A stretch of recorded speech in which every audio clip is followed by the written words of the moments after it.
건강을 생각해서 음식은 몸에 좋은 걸로 잘 챙겨 드시는데 일부 주방용품 때문에 정작 건강을 망치고 있다는 사실 알고 계셨나요? 매일 사용하는 주방용품들 중에 꼭 신경 써서 사용해야 하는 것들이 있습니다. 오늘은 우리 건강을 해치는 주방용품에 대해 차근차근 알아보고 어떻게 관리하고 사용해야 건강에 해롭지 않은지 한번 알아보겠습니다. 건강을 해치는 주방용품 첫 번째는 바로 나무 식기류입니다. 집에 나무로 된 도마, 주걱, 수저 세트, 튀김용 젓가락 하나쯤은 있으시죠? 나무라고 하면 친환경적인 이미지가 강해서 아무래도 거부감이 덜한데요. 그런데 이런 나무 식기를 잘 관리하지 않으면 나무 틈 사이에 세균이 왕창 번식하게 됩니다. 나무는 우리 눈에 보이지 않는 아주 작은 틈이 많은데요. 설거지를 한 후에 육관으로 보면 깨끗하게 보이지만 사실 그 틈 사이에 제거되지 않는 이물질이 아주 많습니다. 20년 홍콩대 연구팀이 발표한 논문에 따르면 나무 목재의 표면에 미세한 구멍이나 틈이 있어 박테리아가 쉽게 침투한다고 밝혔는데요. 그리고 최근 홍콩 매체에서는 2013년 중국에서 나무젓가락을 교체하지 않고 장기간 사용하던 일가족 4명이 암에 걸려 숨졌다는 사례를 소개했습니다. 이 일가족의 사망 원인을 주방에서 사용하던 나무젓가락과 도마 등의 조리도구로 꼽았는데요. 그럼 나무 주방 기구에 무슨 문제가 있었던 걸까요? 바로 여기에는 1급 발암물질인 아플라신이 발견되었고 전문가들은 이 물질이 원인일 것으로 추정했습니다. 실제 미국 FDA 자료에 따르면 아플라신뿐만 아니라 캄필로박터균과 같은 식중독 원인균이 관리가 잘 되지 않는 나무도마의 틈 사이에서 길게는 며칠까지 생존하는 것으로 밝혀졌습니다. 한국독성학회장은 젓가락 미세 구조를 살펴보면 여러 틈이 있고 유기물이다 보니 제대로 세척하지 않으면 아플라신이 번식할 수 있다고 밝혔는데요. 하지만 세척과 건조를 잘하면 아플라신의 번식 위험이 크지 않다고 덧붙였습니다. 그렇다면 나무 식기류는 어떻게 세척하는 게 좋을까요? 나무 식기는 주방 세제로 세척하기보다는 미지근한 물에 베이킹 소다를 풀어서 부드러운 스펀지로 씻어내는 게 좋은데요. 그런 다음 물에 식초를 조금 풀어 씻어낸 후 물로 여러 번 헹궈내면 됩니다. 이때 뜨거운 물을 사용해버리면 나무의 틈이 더 벌어지기 때문에 꼭 미지근한 물로 사용하는 것이 좋습니다. 그리고 스테인리스 주방 기구가 아닌 이상 나무 식기류는 마모되는 식기류라는 걸 꼭 잊지 않으셔야 하는데요. 잘 세척하며 쓰시더라도 주기적으로 새 제품으로 교체해주는 것이 가장 좋습니다. 건강을 해치는 주방용품 두 번째는 바로 수세미입니다. 여러분, 지금 집에 있는 수세미가 새 걸로 바꾼 지 일주일이 넘어간다면 이 내용 잘 들으셔야 합니다. 매일 식사 후에 나오는 설거지 때문에 하루도 빠짐없이 쓰는 게 바로 수세미인데요. 매일 쓰다 보니 대부분 물기를 머금고 축하게 주방을 지키고 있는 경우가 많습니다. 이렇게 관리하지 않는 수세미에는 세균이 아주 드글드글한데요. 세계보건기구에서 식중독 등을 일으키는 황색 포도상국균이 가장 많은 가정도구 2위로 수세미를 꼽았습니다. 그리고 2022년에 독일 푸르트 방겐 대학의 한 연구팀이 14개 가정에서 수세미를 수거하고 그 속에 얼마나 많은 미생물이 살고 있는지 확인해 봤는데요. 바로 대장균부터 살모넬라균, 비브리오, 헬리코박터 등 그러니까 흔히 질병을 유발한다고 알려져 있는 대표적인 박테리아들이 주로 발견되었습니다. 우리가 대장균 이야기하면 화장실 변기를 주로 이야기하는데요. 제 생각에는 수세미를 들이밀면 변기와 비교도 못할 것 같습니다. 독일 연구팀이 수세미의 세균수를 측정해 보니까 1세제곱cm 즉 새끼 손톱 정도의 크기에서 나온 세균수가 무려 250억 마리에서 540억 마리가 있다고 합니다. 저렇게 세균 가득한 수세미로 설거지를 한다고 생각하면 정말 끔찍하죠. 수세미에 이렇게 많은 세균이 있어서 수세미 살균법에 대해 많은 정보가 알려지고 있습니다.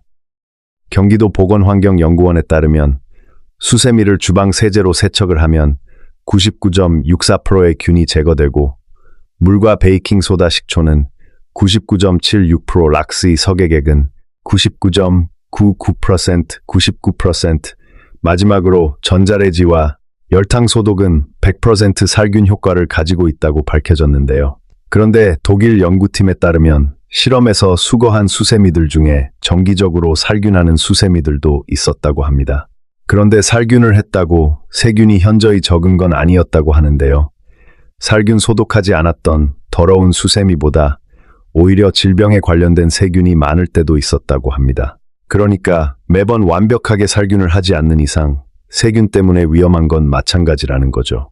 그렇기 때문에 꼼꼼히 살균 세척하는데 시간과 노력을 들이는 것보다는 매주 한 번씩 수세미를 꼭 새 것으로 쓰시는 게 오히려 합리적이고 바람직하지 않을까요?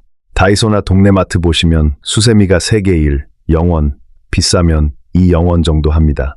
수세미 자주 바꿔야지 하고 수세미 사다 놓으시고 지금 한 개만 쭉 쓰고 계시진 않으신가요? 남은 수세미가 서랍에 분명 있으실 겁니다.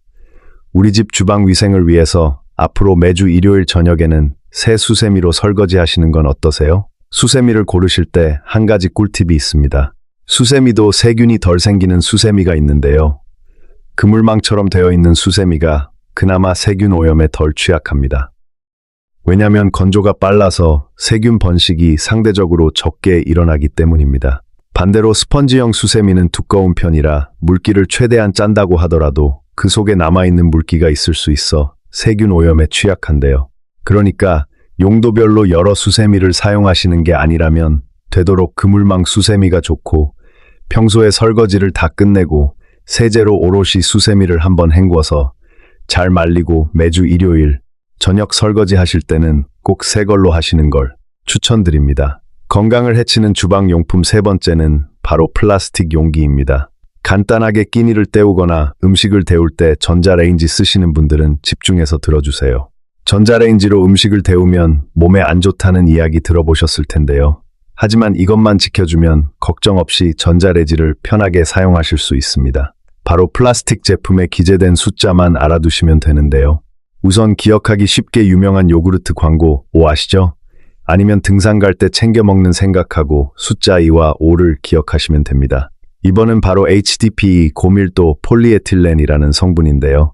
70에서 100도 cc의 높은 에어 온도를 지니고 있어서 전자레인지에서 사용이 가능합니다.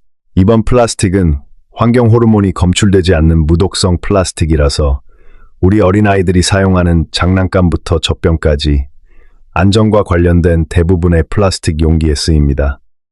또 5번은 PP인 폴리프로필렌 성분인데요. 이것도 마찬가지로 121에서 165도 C인의 온도를 지니고 있어서 고온에서 사용해도 쉽게 변형이 되지 않아서 가장 안전한 플라스틱이라는 별명도 가지고 있습니다. 5번 플라스틱은 내열성이 좋은 특성 덕분에 의료 장비부터 의료 부품, 반찬통, 주방 도구 등에 많이 쓰입니다. 자, 그렇다면 2번과 5번 이외의 플라스틱들은 어떨까요? 1번부터 7번까지 플라스틱들은 각각 용도에 맞게 다양한 제품에 쓰이는데요. 하지만 2번, 5번이 아니라면 열에 취약한 특징을 가지고 있어서 잘못했다가는 비스페 A라는 환경 호르몬이 나오게 됩니다. 이 비스페 A는 아주 조금만 노출되더라도 우리 몸에 아주 안 좋은 영향을 끼치는데요. 미국 국민건강조사에 따르면 비스페 A에 많이 노출된 사람일수록 심혈관 질환, 당뇨병, 간기능 이상 등 여러 건강 문제가 생긴다고 밝혀졌습니다. 그래서 요즘에는 BPA 프리, 즉 비스페올 A가 없는 환경 호르몬이 나오지 않는 플라스틱 용기가 많이 나오는데요.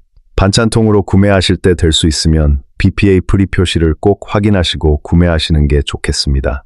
그리고 요즘에 배달 음식을 많이 시켜 드시잖아요.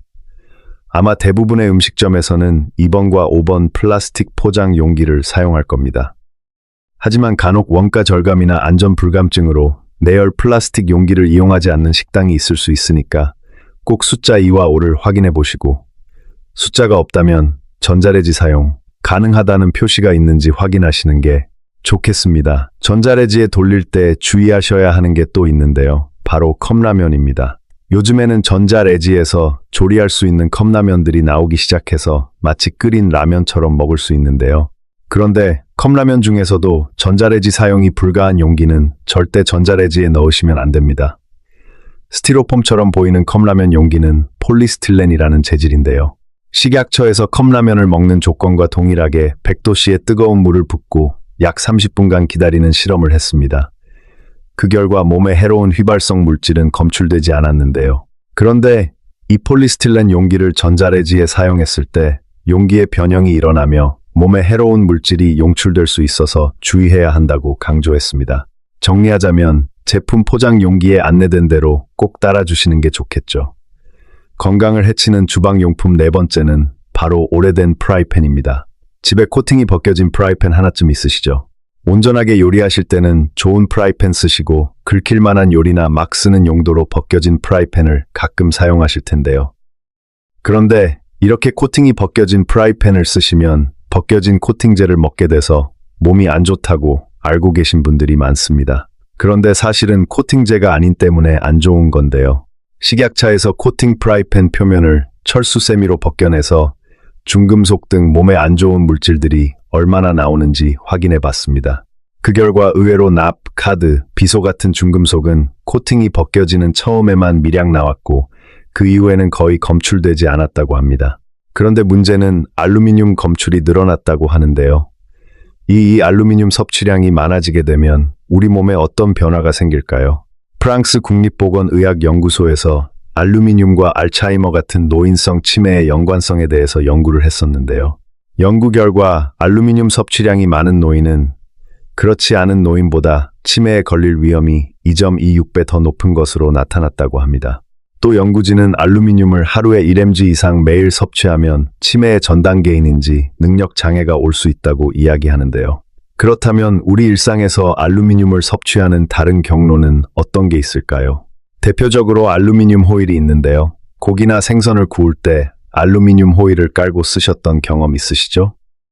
건강 문제가 대두되면서 예전보다는 많이 안 쓰게 되었지만 아직도 안전 불감증으로 요리할 때 알루미늄 호일을 많이 쓰곤 합니다. 이 호일은 고열과 산성에 취약한 성질을 가지고 있는데요.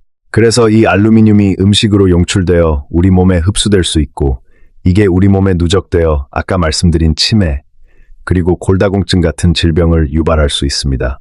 그러니까 혹시라도 막 쓰는 용도로 코팅 벗겨진 프라이팬 남겨두신 우리 부모님들은 건강을 위해 과감하게 버리시고 코팅이 벗겨지지 않은 프라이팬을 사용하시는 게 좋겠죠. 건강을 해치는 주방용품 다섯 번째는 바로 멜라민 수지 주방용품입니다. 집안에 있는 식기구 중에 매끈하고 단단한 표면, 그리고 도자기와 비슷한 촉감의 그릇이 있으신가요? 그릇뿐만 아니라 주걱과 국자도 멜라민 수지로 만들어진 것들이 많은데요. 이 멜라민 수지 주방용품은 멜라민과 포름알데히드를 중합해서 만든 열경화성 플라스틱입니다.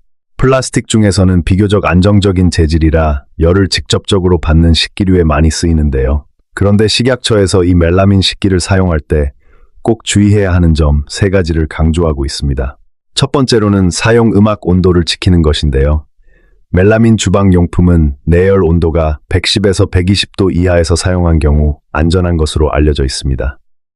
그런데 내열 온도가 높다고 하여 고온으로 가열하거나 고온에 기름진 음식을 담거나 식초 같은 산성 음식을 반복적으로 담아서 그릇에 미세한 손상이 생기며 이야기가 달라지는데요. 금이 가거나 균열이 생길 경우 멜라민과 포름알데히드가 용출될 수 있어 건강에 안 좋은 영향을 끼치게 됩니다.